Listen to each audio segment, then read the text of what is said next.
Assalamu alaikum wa rahmatullahi wa barakatuh, mes chers frères et sœurs.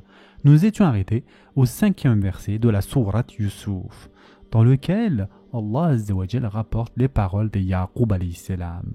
Ô mon fils, dit-il, ne raconte pas ta vision à tes frères, car ils montraient un complot contre toi. Le diable est certainement pour l'homme un ennemi déclaré. Sourate Yusuf, verset 5. Mes chers frères et sœurs en islam, lorsque Yaqub alayhi salam entendit le rêve de son fils Yusuf alayhi salam, il le mit immédiatement en garde. Ne raconte pas ta vision à tes frères, car ils pourraient comploter contre toi. Cette mise en garde du père contient une double emphase, que la traduction peine à rendre. L'un des défis du tafsir coranique, lorsqu'il est écrit dans une autre langue que l'arabe, est qu'il perd une grande partie de la balagha, c'est-à-dire l'éloquence et la finesse rhétorique propre à la langue arabe. Le verset peut être compris ainsi. Ils comploteront contre toi un complot puissant et malveillant, soulignant à la fois la force et l'intensité de ce complot. Donc le premier conseil que Yaqub alayhi salam donna à son fils Yusuf alayhi salam fut « Ne raconte pas ton rêve à autrui », car il savait que raconter certains bienfaits ou visions exceptionnelles pourrait attirer le mal ou la jalousie. Il voulait également prévenir la jalousie entre ses fils. Yaqub alayhi salam, bien évidemment, connaissait bien la nature de ses enfants.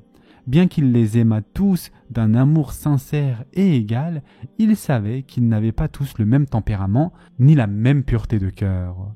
En père avisé, il prenait des mesures préventives pour préserver la paix et l'unité familiale, évitant que des disputes ou des rivalités ne se développent. Ce comportement de Yaqub alayhi salam est un modèle à suivre pour les parents, mais aussi pour tout croyant dans ses relations avec ses proches, ses amis et sa communauté. Ainsi, il faut anticiper les conflits avant qu'ils ne surgissent. De plus, le prophète sallallahu alayhi wa sallam a dit « Le rêve est comme un oiseau qui vole. Lorsqu'il est interprété, il se pose, et il ne doit être raconté qu'à une personne bienveillante ou à un interprète avisé. » Et ce hadith a été rapporté par At-Tirmidhi. Mes chers frères et sœurs en islam, ensuite, ce que l'on voit dans ce passage et ce que l'on perçoit également, c'est la pureté de l'amour paternel. Le rêve de Yusuf alayhi salam annonçait symboliquement un avenir où le fils surpasserait le père, où Yaqub alayhi salam lui-même se prosternerait devant son fils. Mais malgré cette perspective, Yaqub alayhi salam ne ressentit ni orgueil ni jalousie. Son instinct paternel fut de protéger son enfant et non de craindre qu'il le dépasse. C'est une manifestation de la perfection de la création d'Allah Azza wa Jal. L'amour des parents est désintéressé, dénué d'envie, car le bonheur et la réussite de l'enfant sont perçus comme une prolongation de soi.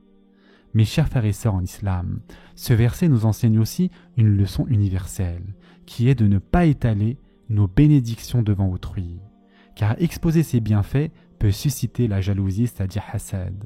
Et cette sourate, tout comme le Coran dans son ensemble, met en garde à plusieurs reprises contre le danger de la jalousie et de l'envie.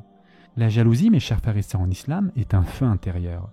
C'est le désir ardent de posséder ce qu'autrui détient, accompagné du souhait que cette grâce lui soit retirée. C'est une passion égoïste et destructrice qui pousse à considérer les autres comme indignes des faveurs qu'Allah Azza wa Jal leur a accordées. Ce sentiment peut aussi bien toucher les hommes que les femmes. Les hommes jalousent souvent la richesse, le pouvoir ou la position, tandis que les femmes, la beauté ou l'attention reçue. Ce n'est bien sûr ici qu'une généralisation, mais qui comporte une part de vérité. La jalousie, mes chers frères et sœurs en islam, contredit la foi, c'est-à-dire l'iman en la sagesse d'Allah Azza wa Jal. Car c'est comme si l'on disait « Oh Allah, pourquoi tu fais d'elle une personne plus belle ?» ou « Oh Allah, pourquoi tu lui as donné beaucoup plus d'argent que moi ?» Et le prophète sallallahu alayhi wa sallam a dit concernant cela « Méfiez-vous de l'envie, car elle dévore les bonnes actions comme le feu dévore le bois sec. » Et ce hadith a été rapporté par Abu Daoud. Ce hadith, mes chers frères et sœurs en islam, est très profond. En principe, les sentiments et les pensées intérieures ne sont pas comptabilisés dans nos actes, tant qu'ils ne se traduisent pas en action. Mais ici, la jalousie fait exception. Même si elle reste enfouie, elle ronge nos bonnes œuvres. C'est un poison spirituel Et si l'on ne se purifie pas de cette maladie-là, si on ne purifie pas notre cœur de cette maladie, elle finira par consumer notre foi et notre sincérité.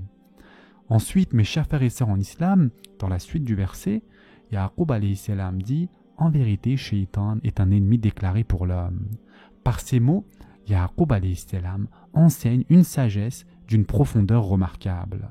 Peu importe qui commet une mauvaise action, c'est Shaitan qui en est le premier instigateur. Cela ne signifie pas que l'homme n'est pas responsable de ses actes, non pas du tout, il l'est pleinement. Mais cette compréhension permet de ne pas haïr le pécheur et d'ouvrir la porte du pardon, de faciliter la porte du pardon. Lorsque quelqu'un nous fait du tort, au lieu de reporter toute la faute sur lui, nous devons reconnaître l'œuvre de Shaitan, qui pousse les gens justement à la rancune et à l'injustice. C'est une manière islamique et noble de gérer les conflits. Ne pas qualifier les autres d'ennemis ou de mauvais, mais comprendre que notre ennemi véritable, c'est Shaitan. C'est pourquoi Yaqub alayhi salam ne dit pas à Yusuf alayhi salam « tes frères sont tes ennemis », mais plutôt « Shaitan est ton ennemi ». Il savait que ses fils allaient se laisser tenter par la jalousie, mais il plaçait la responsabilité première sur Shaitan. Cette attitude, pleine de sagesse, évite de rompre les liens familiaux et laisse toujours la porte ouverte au repentir et à la réconciliation. Cependant, il y a une nuance importante ici, mes chers frères et sœurs. Quand il s'agit de soi-même, on ne doit jamais cesser de se dédouaner en blâmant Shaitan. Cette excuse n'est valable que lorsqu'on parle des autres. Depuis l'époque de Adam alayhi salam, Shaitan n'a cessé de comploter contre l'humanité. Et Allah Azza wa Jal dit dans le Coran, alors nous dîmes, ô Adam, celui-là est vraiment un ennemi pour toi et ton épouse. Prenez garde qu'il vous fasse sortir du paradis, car alors tu seras malheureux. Surat Taha, verset 117. Shaitan en soi n'a aucun pouvoir sur l'homme. Il ne fait que souffler des tentations et insinuer le mal. Dans le Coran, Allah Azza wa Jal rapporte les paroles que Shaitan prononcera au jour du jugement. Et écoutez attentivement mes chers frères et sœurs en islam. Et quand tout sera accompli, le diable dira « Certes, Allah vous avait fait une promesse de vérité, tandis que moi, je vous ai fait une promesse que je n'ai pas tenue.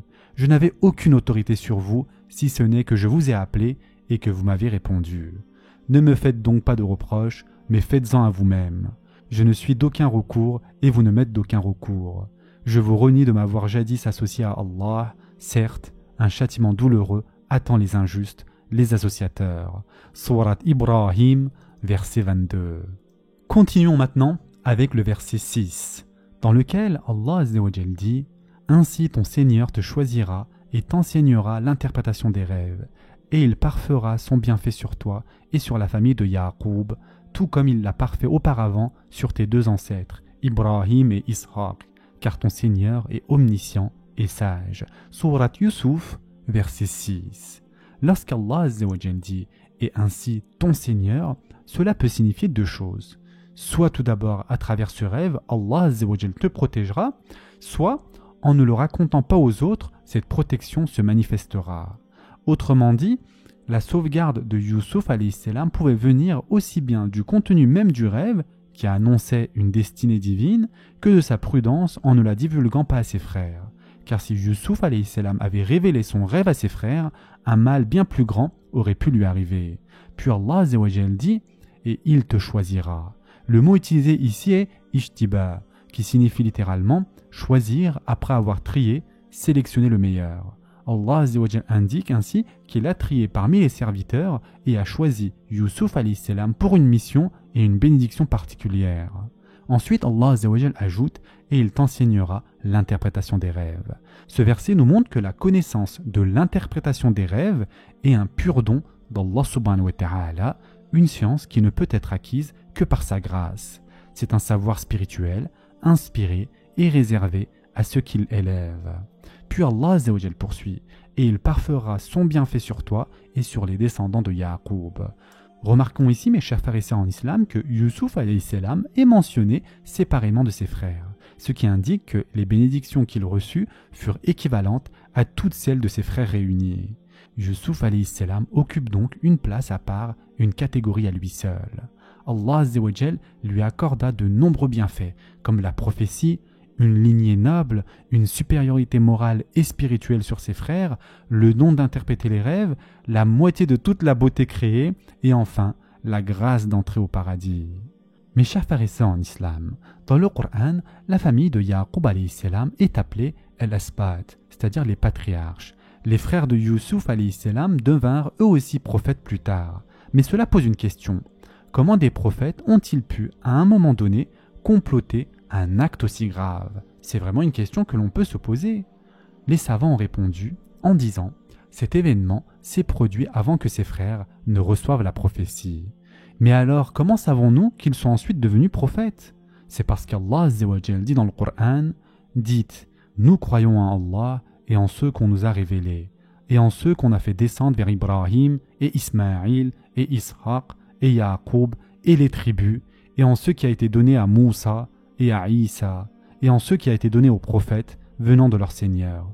Nous ne faisons aucune distinction entre eux, et à lui nous sommes soumis. » Surat al-Baqarah, verset 136. Les Asbat sont donc bien les fils de Yaqub alayhi salam, confirmés ici comme prophètes. Mes chers frères et sœurs en islam, un autre enseignement essentiel ressort ici, c'est qu'Allah Azza wa Jal protège les enfants de ses serviteurs pieux. C'est une vérité récurrente dans le Coran, notamment dans la sourate Al-Kahf. Souvenez-vous de l'histoire où Al-Khidr et Moussa alayhi salam rencontrent un mur écroulé. Moussa alayhi salam demanda à Al-Khidr pourquoi il a reconstruit ce mur. Plus tard, Al-Khidr lui explique. Et quant au mur, il appartenait à 2 garçons orphelins de la ville, et il y avait dessous un trésor à eux, et leur père était un homme vertueux. Ton Seigneur a donc voulu que tous deux atteignent leur maturité et qu'ils extraient eux-mêmes leur trésor, par une miséricorde de ton Seigneur. Je ne l'ai d'ailleurs pas fait de mon propre chef, voilà l'interprétation de ce que tu n'as pas pu endurer avec patience. Surat al-Kahf, verset 82. Leur père était un homme vertueux, et par sa piété, Allah Azza wa Jal a béni ses enfants dans cette vie comme dans l'au-delà. Ainsi, l'un des meilleurs moyens pour qu'Allah Azza wa Jal protège nos enfants est d'être pieux nous-mêmes. Mes chers frères et sœurs en islam, Allah Azza wa Jal poursuit en disant « Comme il l'avait déjà parachevé sur tes pères Ibrahim et Ishaq ». Les faveurs qu'Allah Azza wa Jal accorda à Ibrahim alayhi salam sont immenses et méritaient à elles seules un livre entier. Parmi elles, il fut le père des nations et des prophètes venus après lui. Il reçut la prophétie à une époque où il n'y avait aucun autre musulman sur terre. Il fut le premier Khalilullah, c'est-à-dire l'ami intime d'Allah Azza wa Jal. Ensuite, Allah Azza wa Jal le sauva du feu de Nemrod dans ce monde et le protégera du feu de l'enfer dans l'au-delà. Mes chers frères et sœurs en islam, concernant ce verset, Allah Azza wa Jal le conclut en disant « Ton Seigneur est en vérité celui qui sait tout et qui est plein de sagesse. » Allah Azza wa Jal utilise ici 2 de ses plus beaux noms, Al-Alim, c'est-à-dire le tout savant, et Al-Hakim, c'est-à-dire le sage et le juge parfait. Al-Hakim, en effet, comprend 2 sens. Tout d'abord, il y a Hikmah, c'est-à-dire la sagesse, la justice dans les décisions, et deuxièmement, il y a Hukm, c'est-à-dire le jugement et l'autorité suprême. En terminant ainsi, Allah Azza wa Jal semble dire à Youssouf alayhi salam « Je sais parfaitement ce que je fais, tout ce que j'accomplis découle d'une sagesse infinie. Comprends que, quoi qu'il t'arrive, je suis Al-Hakim. Ne désespère jamais, je connais ton passé, ton présent et ton avenir. Tout comme j'ai sauvé ton grand-père Ishaq alayhi salam du sacrifice et ton arrière-grand-père Ibrahim alayhi salam du feu, je te sauverai aussi. Je les ai éprouvés, je t'éprouverai à ton tour, mais tu sortiras victorieux comme eux, car je suis Al-Alim et Al-Hakim, c'est-à-dire le tout savant et le sage suprême. Ce sera tout pour aujourd'hui. En attendant, prenez soin de vous mes chers frères et sœurs, et à très prochainement, Inch'Allah.